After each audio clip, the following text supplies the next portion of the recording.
ഞാൻ എന്തായാലും ഇറങ്ങും. ഞാൻ അവരെ വെയിറ്റ് ചെയ്ത് നിൽക്കണ ഇപ്പൊ തന്നെ. ഗൾഫിൽ നിന്ന് വന്നെന്നറിഞ്ഞു, കണ്ടില്ലല്ലോ. ഞാൻ വിളിക്കാം.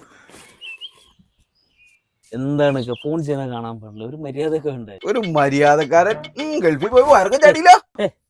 എന്തി പോന്നെ? അല്ല, നിന്റെ വണ്ടി ഇവിടെ കിടക്കണുണ്ട്, ഇപ്പൊ നിന്നെ ഒന്ന് കാണാൻ വേണ്ടി വന്നാ. നീ സ്ഥലം വാങ്ങാൻ പോവല്ലേ?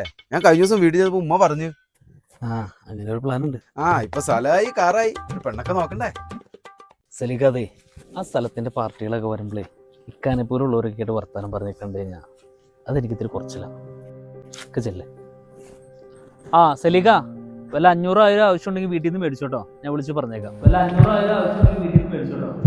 എടാ, നിനക്ക് വിസക്ക് കാശില്ല എന്ന് പറഞ്ഞപ്പോ ഞാൻ എന്റെ കൊച്ചിന്റെ കാതി കിടന്ന പൊന്നു പണയം വെച്ച കാശ് തന്നത് നീ ഓർക്കണോന്ന് ഞാൻ പറയണ്ട.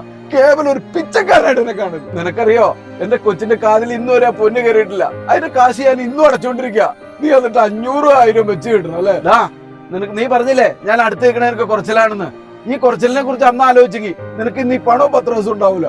ഞാൻ ഇതൊക്കെ പറയണോന്ന് വെച്ചല്ല, നീ എന്നെ കൊണ്ട് പറയിപ്പിച്ച എന്റെ പണത്തിന്റെയും പത്രാസിന്റെയും ഒരുപാട് മുകളിലാടാ മനുഷ്യന്മാരെ തമ്മിലുള്ള സ്നേഹബന്ധം. അത് ഓർക്കുന്ന ഒരു ദിവസം നിനക്ക് വരും.